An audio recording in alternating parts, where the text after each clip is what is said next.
Сәлеметсіңдер ме балалар? Қазақ тілі пәнінен 10-шы сабақ и қысқа и әріптерінің жазылуы тақырыбын өтеміз. Балалар, 38-ші жаттығуға қараңдар. 38-ші жаттығу өлеңдегі көп нүктенің орнына тиісті әріпті қойып оқы. Неліктен сол әріпті қойғаныңды дәлелде. Тақырыбы кім дейміз? Сыйлап үлкен ағаны, сәлем берген баланы кім дейміз? Әдепті екен бұл дейміз. Таудай биік талабы, жақсы оқитын баланы кім дейміз? Үлгілі екен бұл дейміз. Авторы Несіпбек Айтұлы. Бұл жерге қысқа и және и әріптерін түсіп қалған әріптерді қойып шықтық. Жақсы балалар. Енді 39-шы жаттығуға қараймыз. 39-шы жаттығу. Айдаға әкесі планшет сыйлады. Планшеттен кейбір сөздердің жазылуын қарады. Сол сөздерді көшіріп жаз және олардың жазылуын есіңе сақта. Балалар, планшеттегі сөздерді дәптерге әдемі етіп көшіріп жазамыз. Сый, сыйлық, сыйла, сыйды, тый, тыйым деген сөздерді көшіріп жазамыз. Жақсы, жарайсыңдар. Балалар, тый, сый деген бұлардан таралған сөздерде ый жазылады. Мысалы, сый, сыйлық, тый, тыйым.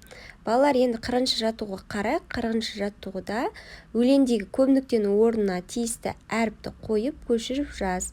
Неліктен сол әріпті қойылғанын дәлелде. Апам қонақ шақырып, достарымды жинады. Менің туған күніме көкем көйлек сыйлады. Авторы Бауыржан Құбайдуллин. Балалар, и қысқа и әріптері бар сөздердің астын сызып бір-бірімен салыстыр. Бұл жерде жинады, көйлек, сыйлады деген сөздердің астын сызып қоямыз. Балалар, жинады деген сөз жуан айтылып тұр ма әлде жіңішке ма? Жіңішке, дұрыс айтасыңдар. Көйлек жіңішке, ал сыйлады деген сөз жуан айтылып тұр екен, иә? Жақсы балалар. Енді балалар, келесі жаттығуға қараймыз. 41-ші жаттығу. Сызба арқылы и, қысқа и дыбыстар туралы білетініңді өз сөзіңмен айт, ереже құрастыр. И дыбысы дауысты дыбыс. И сөз басында және дауыссыздан кейін жазылады. Қысқа и дауыссыз дыбыс. Ол дауыстыдан кейін жазылады. Жақсы балалар. Енді балалар, келесі жаттығуға қараймыз. Келесі жаттығу шығармашылық. Үзіліс. 42-ші жаттығу. Жағдаяттан шығып көр. Бүгін Дидардың әкесінің туған күні. Сабақтан соң ол дүкенге келді. Сыйлық таңдау көп қиындық келтірді. Сен Дидардың орнында болсаң, әкеңе не сыйлар едің? Жақсы балалар, жарайсыңдар. Яғни Дидардың орнында болсаң, сағат сыйлайтын едім дейсің, жақсы балалар.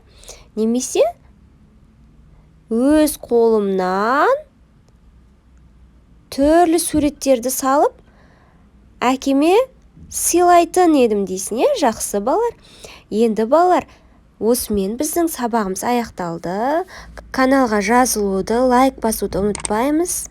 Сау болыңдар балалар, келесі сабақта кездескенше.